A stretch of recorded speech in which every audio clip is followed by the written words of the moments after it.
Hi everyone, good morning.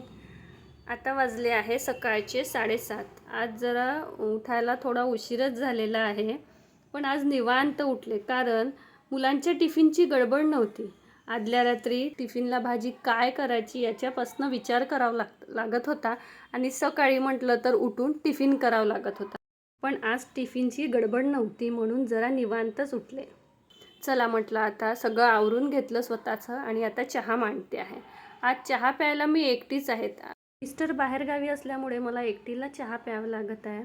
नाहीतर आम्ही मुलं शाळेत गेल्यावर दोघे पण गप्पा करत छान चहा पितो आणि चहा एन्जॉय करतो.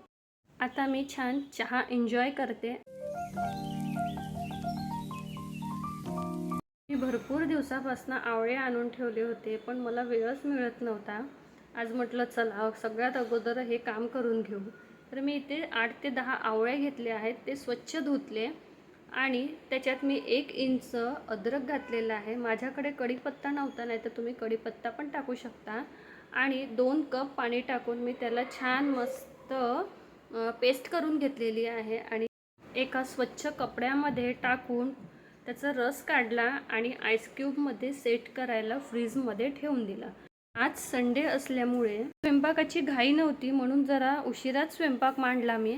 तर म्हटलं चला आज मी आणि मुलंच घरी आहेत म्हणून म्हटलं आज साधंच बनवायचं आपण. तर मी एका साईडला कुकर लावलेला आहे, दुसऱ्या साईडला मी भाजीची तयारी करते आहे आणि पटकन भाजीला फोडणी देऊन देते म्हणजे पटकन स्वयंपाक आवरेल.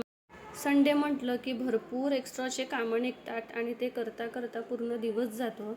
म्हणून चला पटकन स्वयंपाक आवरते आणि बाकीच्या कामाला पण लागते. भाजी पण झालेली आहे आणि आता भाजी स्वयंपाक करताना जो झालेला पसारा आहे तो पण आवरून घेते.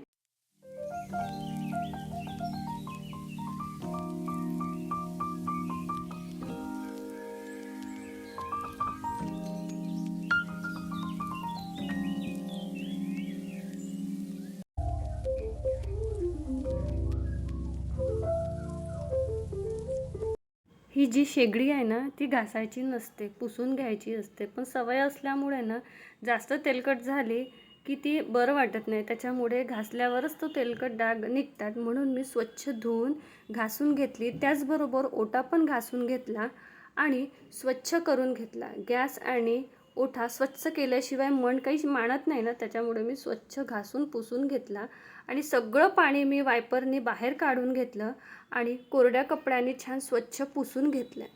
त्याचबरोबर गॅसच्या आजूबाजूच्या ज्या भिंती आहेत, आपण भाजी करताना किंवा तेलकट पदार्थ करताना तिथे उडतात, त्याच्यामुळे ते पण मी स्वच्छ पुसून घेतले. कसा वाटला तुम्हाला हा व्हिडिओ नक्की मला कमेंटमध्ये कळवा आणि चॅनलला सपोर्ट करा, लाईक आणि सबस्क्राईब करा. चलो बाय.